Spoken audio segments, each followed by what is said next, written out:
shumë njerëz e keqkuptojnë mendjen.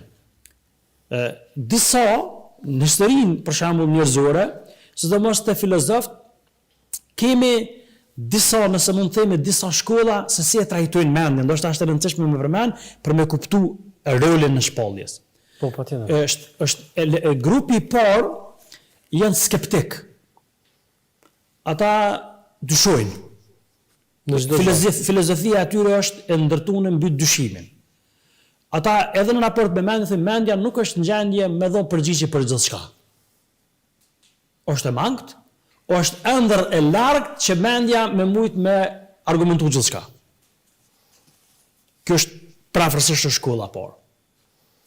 Shkolla e dytë janë të kundërtit, ata që shenjtrojnë mendjen. Dhe mbi këtë teori, nëse mund të themi, filozofike, ndërtohet edhe ideja e evolucionit, darwinizmit e kështu me radhë. Ata mendjen e shenjtrojnë dhe gjithçka mundohen me peshu me mendjen. Dhe gjithçka çka e pranon mendja e pranojnë. Çka se pranon mendja nuk e pranojnë. Dhe për dallim për shkollës të parë, shkolla e dytë është kundra besimit. Për shkollën e parë nuk mund të themi sepse shkolla e parë është një lloj qëndrimi neutral. Shkolla e tretë është shkolla e cila mendjen e llogarit, që i ka kufijtë e saj, e cilët do të më respektu. Pra është e kufizuar dhe mendja mundet me tregu për botën cilën jeton. Për ato që i sheh, për ato që i percepton, mund të ketë qasjen informata të përgjithshme pa hyrë në detaje, por prapë se prapë është e kufizuar me kohë dhe është e kufizuar me hapësirë. Ata që e shëtrojnë mendjen, ata i përngjojnë shembull kur njëri donte me mot një mal dhe shen një peshore. Peshorja ishte e arit. Dhe me peshoren e arit, që e mot arin, mundohet me mot malin. Kjo nuk funksionon. Prandaj sikur Zoti do më na thonë neve, jo, si robt mi, si krijesa të mi të ndershme që kum dallu me mendje, ju keni nevojë për një lloj përkrahje nga jashtë, prej lart më mirë. Keni nevojë për një lloj fryme.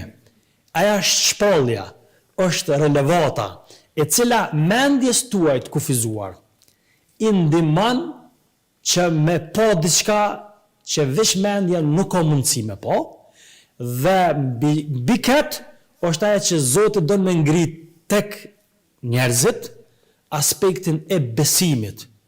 Edhe Islami si fe universale, gjithëpërfshirëse, përmbyllëse e shpalljes të mëhershme, Islami është ideologjia e besimit islam është ndërtuar edhe mbi botën e gajbit, fshehtës. Prandaj për me pas qasjen botën e fsheht, apo me të duhet me besu. Por me besu sepse na ka ardhur informacioni i sakt në rrugë të sakt, qoftë përmes Kuranit që Zoti ja ka shpall pejgamberit Muhammedit a.s. edhe qoftë përmes sunetit pejgamberit a.s. Prandaj burimi i shariatit, i fesë islame, janë këtu dyja kryesorët, pra libri i Zotit edhe tradita profetike, cilat realisht janë ai materiali, ai programi i shpalljes të Allahut xhaleshano. Dhe se të tilla, nëse ato merren parasysh, atëherë njeriu do të ketë një jetë balancuar në këtë botë, por do të ketë një jetë të lumtur edhe në botën tjetër.